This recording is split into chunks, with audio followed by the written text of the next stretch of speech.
네, 최순실 국정농단 사건 국회 국정조사특위 2차 청문회가 막을 내렸습니다. 최순실, 우병우 등 핵심 증인들이 대거 불출석한 데다 일부 증인들의 모르쇠 답변도 여전했습니다. 네, 또 내일은 박근혜 대통령에 대한 탄핵안 표결이 예정돼 있습니다. 관련 내용 정치부 이승국 기자와 이야기 나눠보겠습니다. 안녕하세요. 안녕하세요. 네, 먼저 청문회 얘기부터 해보죠. 이 청문회를 안고 없는 찐빵이다, 무 배추 없이 김장을 담갔다, 뭐 이런 표현이, 이런 비유가 있었는데 그 의혹의 몸통이라고 할 수 있는 핵심 증인들이 출석을 하지 않았죠. 네, 어제 청문회 증인으로 채택된 사람들이 모두 27명이었는데요. 예. 어제 그 청문회가 시작된 오전 10시까지 청문회장에 나온 증인은 13명에 불과했습니다.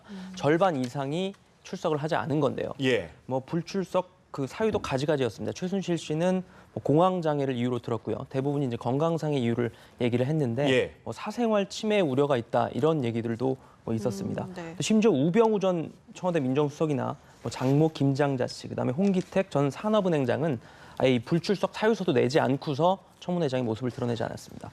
그래서 이 국정조사 특위가 본격적인 질의 시작하기에 앞서서 그 출석하지 않은 14명의 증인 가운데 해외에 있는 뭐 정유라 씨 등을 제외하고 11명한테 동행명령장을 발부를 했습니다. 근데 이 동행명령장이라는 게 법원의 영장하고 다르게 강제성이 없기 때문에 일단 뭐 수감된 증인들한테는 가서 다시 한번 그런 동행명령장 발부됐다는 사실을 알리고 뭐 출석 여부를 물었지만 대부분이 불출석 의사를 재확인했고 그다음에 우병우 전 수석 등은 뭐 행방이 묘연해서 제대로 예. 전달도 되지 않아서 결국은 최순실 씨의 조카 장시호 씨를 제외하고는 오후에도 14명의 증인 중에 13명은 출석을 하지 않았습니다.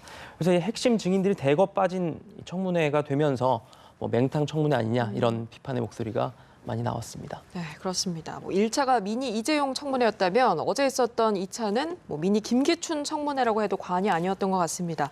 뭐 김 전 실장이 계속 모른다, 기억이 안 난다고 하다가 막판에는 말을 바꿨잖아요. 네. 네. 그 어제 그러니까 최순실 씨 등이 나오지 않으면서 네. 김기춘 전 청와대 비서실장한테 질문이 제일 많이 집중이 됐는데요. 네. 그 가장 많이 질문이 나왔던 부분은 이 박근혜 대통령의 이른바 세월호 7시간 행적에 대한 그 질문이었습니다. 근데 이제 김기춘 전 실장은 머리 손질이나 뭐 의료 행위 이런 구체적인 그 7시간에 그런 일이 있었냐는 질문에 대부분 모른다, 그렇죠. 알지 못한다, 예. 뭐 아는 바가 없다 이런 답변으로 일관을 했거든요. 또 그다음 그 외에도 뭐 그 고 김영한 전 민정수석의 비망록에 나와 있는 것으로 알려진 그 세월호 시신 인양과 관련해서 뭐 정권에 부담이 될 수 있으니 인양을 늦추자 이런 취지의 메모가 있었다는 그런 질문에 대해서도 말한 적이 없다. 예. 계속 부인으로 일관을 했고 그다음에 최순실 씨와의 관계도 마찬가지로 만난 적도 통화한 적도 없다. 이런 알지 못한다는 기존 입장을 고수를 했습니다. 계속 이런 답변이 이어지니까 이제 뭐 야당 의원들뿐만 아니라 여당 의원들도 뭐 국민한테 진실을 말하라. 뭐 돌아가신 김영한 수석이 전부 거짓을 적어놨느냐. 뭐 이런 질타가 이어졌습니다. 그런데 이제 어제 저녁쯤이 돼서 민주당 박영선 의원이 국민들이 물어본 거다, 네티즌의 제보다 해가지고 이제 얘기를 한 게 지난 2007년에 그 당시 한나라당 대표 후보 경선 과정에서 그 토론회에 이제 김기춘 그 당시에는 이 박근혜 후보의 법률 지원 단장이었는데 예. 그 자리에 그 토론회에서 이제 최순실 씨에 대한 언급이 나옵니다.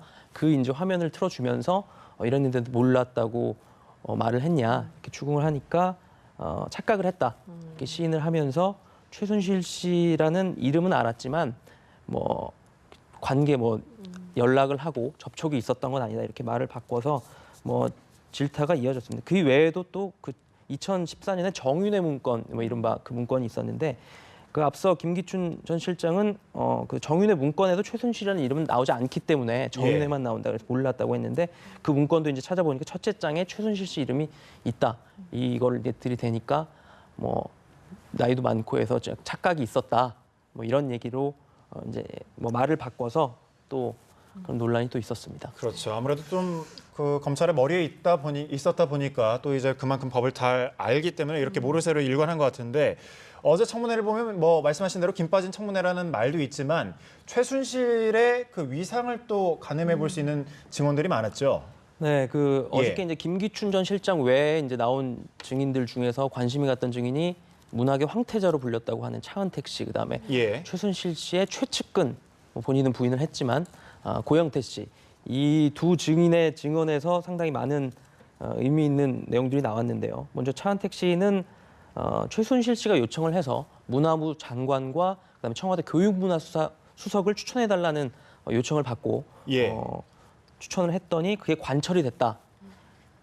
그리고 또 그 최순실 씨가 문화 콘텐츠 관련해서 글을 좀 잘 생각을 좀 적어달라고 해서 그걸 적어준 글이 나중에 이제 대통령 연설문에 몇 문장 들어가 있는 걸 확인을 했다. 실제로 관여를 했다는 말이죠. 그렇죠. 연설문 의혹도 그러니까 이제 직접적으로 차은택 씨, 그다음에 이 고영태 씨도 비슷한 얘기를 했던 게 그 컴퓨터를 최순실 씨가 잠깐 봐달라고 해서 봐줬는데 거기에 예. 연설문이 있었다. 이런 언급이 있었고요.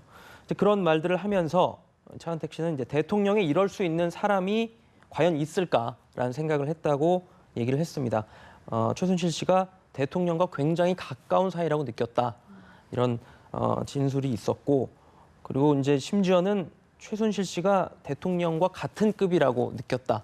이런 예. 말도 나왔습니다. 2014년 그 앞서 말씀드렸던 그 정윤회 문건에서 당시 박관천 전 경정이 대한민국의 권력 서열 1위가 최순실, 2위가 정윤회, 3위가 박근혜다. 뭐 이런 말이 있었는데 그런 의원들이 그런 거를 이제 언급을 하면서 질의를 했더니 차은택 씨가 이런 뭐 같은 대통령의 같은 급이라고 느꼈던 말을 했고요. 고영태 씨도 최순실 씨가 이 권력 서열 1위라고 생각을 한다. 개인적으로 이런 언급을 했습니다. 또 고영태 씨의 말 중에 좀 약간 뭐라고 해야 되나요? 뭐 충격적이라고 해야 되나요? 그랬던 말 중에 하나가 최순실 씨가 김종 전 문체부 차관을 마치 수행비서처럼 여겼다. 뭔가를 뭐 지시하고 그 수행비서처럼 여기는 것처럼 느꼈다. 예. 이런 말도 나와서 최순실 씨가 정말 뭐 위세가 대단했구나. 이런 거를 직접 그 두 증인의 진술로 확인을 할 수 있었습니다. 네, 이틀 동안 이런 청문회 내용을 보니까 정말 아침마다 두통이 있는 것 같습니다. 시청자 여러분들도 마찬가지일 것 같고요. 네, 이제 하루 앞으로 이 탄핵안 표결이 다가왔습니다. 아무래도 여야 모두 오늘 바쁜 하루를 보내겠죠? 네, 오늘 이제 오후 2시에 국회 본회의가 있는데요. 그 오늘 본회의에서 지난 3일 야3당이 발의한 박근혜 대통령에 대한 탄핵 소추안이 보고가 됩니다. 예. 본회의 보고가 되면 24시간 이후 72시간 이내에 표결을 가능한데요. 일단 전망을 보면은 이제 친박 주류, 뭐 비주류, 그다음에 또 야권에서 약간씩 뭐 전망이 엇갈리고 상당히 조심스럽지만 예. 일각에서는 그 지금 이제 탄핵안이 가결되기 위해서는 200명의 찬성표가 필요합니다. 이게 제적의원 3분의 2에. 근데 지금 야당 의원, 그다음에 무소속 야당 성향의 무소속 의원을 다 합쳐도 172표이기 때문에 네. 산술적으로 28표가 이제 여권에서 찬성표가 나와야 가결이 되는데 네. 뭐 220표를 넘을 것이다. 아니다. 뭐 한 190표 정도로 부결될 것이다. 이런 얘기도 있고요. 근데 대부분의 이 의견은 200표 안팎. 그 뭐 플러스 마이너스 한 5표 정도로 예. 뭐 부결되거나 가결되고 그런 예상들이 많은데 그래서 지금 이제 먼저 여권을 살펴보면 초재선 의원들의 표심 공략하는데 뭐 친박이나 비주류 쪽이나 다 주력을 하고 있습니다. 예. 어저께 이정현 대표가 그 저녁에 갑작스럽게 기자 간담회를 열어서 네.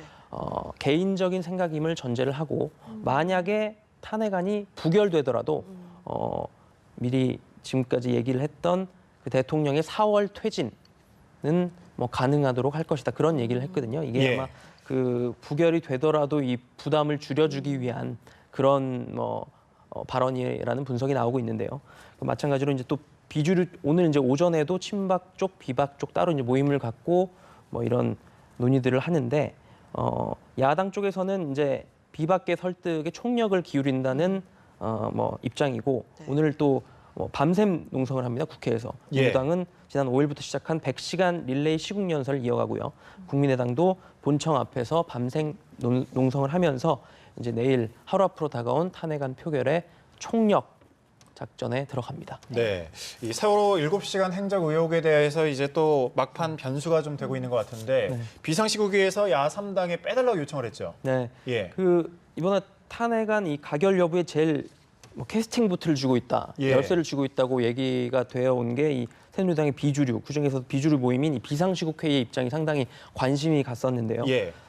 비주류 측에서 이제 어저께 회의를 마치고 그 지금 탄핵 소추안에 들어간 사유 중에 하나인 세월호 7시간 행적 그 부분을 빼달라는 요청을 했습니다. 이게 이제 뭐 탄핵 동참의 조건은 아닌데 예. 그렇다고 하더라도 이 뭐 최순실 사건하고 무관하고 검찰의 공소 사실만으로 탄핵안을 추진해야 되는 게 아니냐 이런 얘기를 하면서 이런 요청을 했는데요. 그다음에 이 내용이 빠지면 탄핵안이 안정적으로 가결이 되는데 도움이 될 수 있다 이런 주장입니다. 여기에 대해서 지금 야권은 상당히 고심을 하고 있는데요. 네. 당초에는 그냥 원래대로 이대로 가겠다라는 입장이었는데 이제 뭐 얼마 남지도 않았고 또 만약에 이것 때문에 뭐 부결이 될 수 있는 가능성도 뭐 제기가 되면서 이제 민주당 우상호 원내대표가 지금 약간 부결 결과를 초래할 수 있는 사안인지 숙고하고 있다. 예. 이렇게 약간 그런 고심 중이라는 의견을 말했고 처음에도 이 국민의당도 마찬가지로 박 전 원내대표는 아침 회의에서는 그대로 가겠다고 했는데 새로 비상대책위원장이 된 김동철 비대위원장이 네. 좀 뭐 유연하게 하겠다. 탄핵은 가결이 목적이니까 한석이라도 보탤 수 있으면 그렇게 한번 고민해보겠다 이런 취지의 얘기를 해서 아마 오늘 야권에서도 이 부분에 대한 논의가 있을 것 같고요. 그래서 뭐 이 문제가 수정이 될지 아니면 뭐 그대로 갈지 이 부분은 조금 지켜봐야 될 것 같습니다. 네, 긴박하게 돌아갈 텐데 오늘 내일 상황을 좀 잘 지켜봐야 되겠군요. 네, 어제 청문회 그리고 내일 박근혜 대통령에 대한 탄핵안 표결과 관련해서 이야기 나눠봤습니다. 정치부 이순국 기자였습니다. 고맙습니다.